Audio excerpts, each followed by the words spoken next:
எல்லாருக்கும் வணக்கம். இன்னைக்கு நம்ம வந்து தக்காளி அல்வா பண்ண போறோம். ஸோ தக்காளி அல்வா எப்படி பண்ணலாம்னு சொல்லி பார்க்கலாம் வாங்க. அதுக்கு முன்னாடி என்னோட வீடியோவை சப்ஸ்கிரைப் பண்ணிடுங்க, கூட பெல் ஐகானும் கிளிக் பண்ணிடுங்க. அல்வா பண்ணுறதுக்காக நான் வந்து 7 தக்காளி எடுத்து வச்சுருக்கேங்க. அடுத்தது சர்க்கரை 10 ஸ்பூன் எடுத்து வச்சுருக்கேன். ஏலக்காய் வந்து 4 ஏலக்காய் பொடி பண்ணி வச்சுருக்கேன்.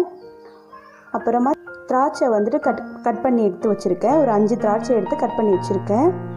அதே மாதிரி 10 முந்திரி எடுத்து குட்டி குட்டியாக கட் பண்ணி வச்சுருக்கேன். நெய் தேவைக்கு, தண்ணி தேவைக்கு எடுத்திருக்கேன். நான் இது வந்து 1 கிளாஸ் எடுத்திருக்கேன். இப்போ நம்ம வந்து ஃபஸ்ட்டு தண்ணியை கொதிக்க வச்சுடுவோம். அடுப்பில் தண்ணி நல்லாவே கொதிச்சிடுச்சு. இப்போ நம்ம கேஸ் ஆஃப் பண்ணிவிட்டு நம்ம தண்ணியை கீழே இறக்கி வச்சுடுவோம்.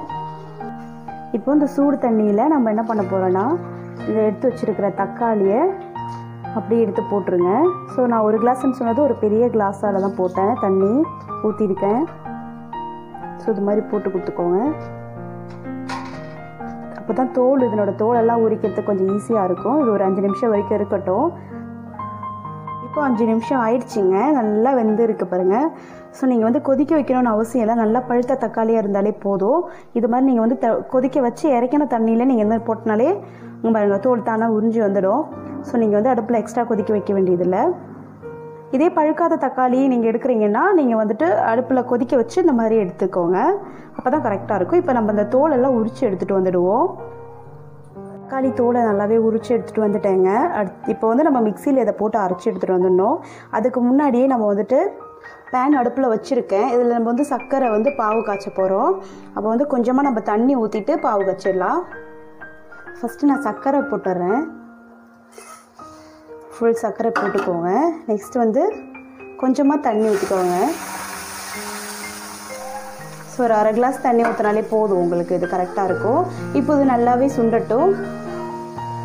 அதுக்குள்ளே நம்ம வந்து தக்காளியை வந்து அரைச்சி எடுத்துகிட்டு வந்துடலாம்.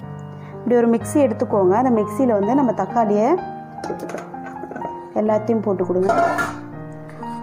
அதில் வந்துட்டு ஒரு 3 ஸ்பூன் தண்ணி ஊற்றிக்கோங்க.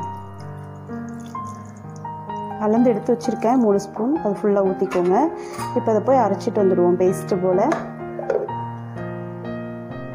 நான் வந்து அரைச்சி எடுத்துகிட்டு வந்துட்டேங்க. நம்ம தக்காளியை நல்லா பேஸ்ட்டு போலவே அரைச்சி எடுத்துகிட்டு வந்திருக்கேன். நல்ல பேஸ்ட்டாக இருக்குது. இப்போ வந்து நம்ம பாவு இங்கே ரெடி ஆகிட்டுருக்கு.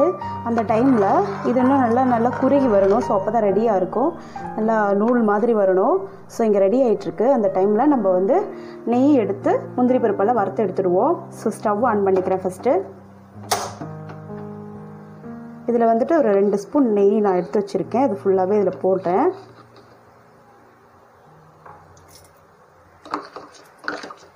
ரெண்டு ஸ்பூன் நெய் தான். ஸோ கெட்டி ஆயிடுச்சு. அவ்வளோதான். இதில் வந்து முந்திரி பருப்பையும் திராட்சையும் போட்டு வறுத்து எடுத்துடுவோம்.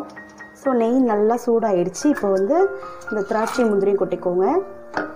நான் ஏன் கட் பண்ணி போடுறேன்னா, நம்ம முழுசாக போடுறதோட கட் பண்ணி போட்டோன்னா குழந்தைங்களுக்கெல்லாம் ரொம்ப பிடிக்கும். ஸோ பாப்பாவுக்கு ரொம்ப பிடிக்கும்ன்றதுனால தான் குட்டி குட்டியாக கட் பண்ணியிருக்கேன். இதையும் சேர்த்து சாப்பிட்ருவாங்க. ஸோ பெருசாக போட்டோன்னா அவங்க சாப்பிட மாட்டாங்க குழந்தைங்க. ரொம்ப நல்லதில்லை குழந்தைங்களுக்கு. ஸோ அதனால தான் குட்டி குட்டியாக கட் பண்ணி போட்டிருக்கேன். ஸோ இது நல்லா ஃப்ரீ ஆகட்டும்.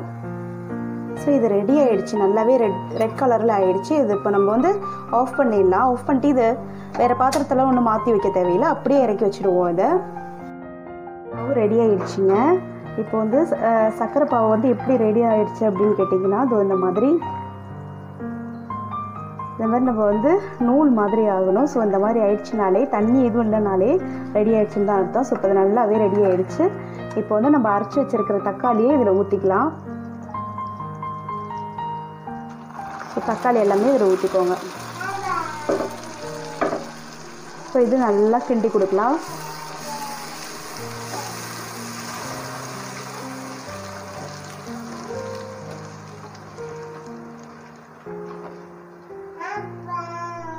ஸோ இது நல்லா சுண்டணும். சுண்டினதுக்கப்புறமா நம்ம வந்து இதை இறக்கணும். சுண்டுட்டோம். நல்லா ரெடி ஆயிடுச்சுங்க நம்ம தக்காளி. ஸோ நல்லா ரெடி ஆகிடுச்சு. இப்போ என்ன பண்ண போகிறோன்னா, நம்ம ஏலக்காய் பொடிச்சு வச்சதை அப்படியே கொட்டிக்குவோங்க.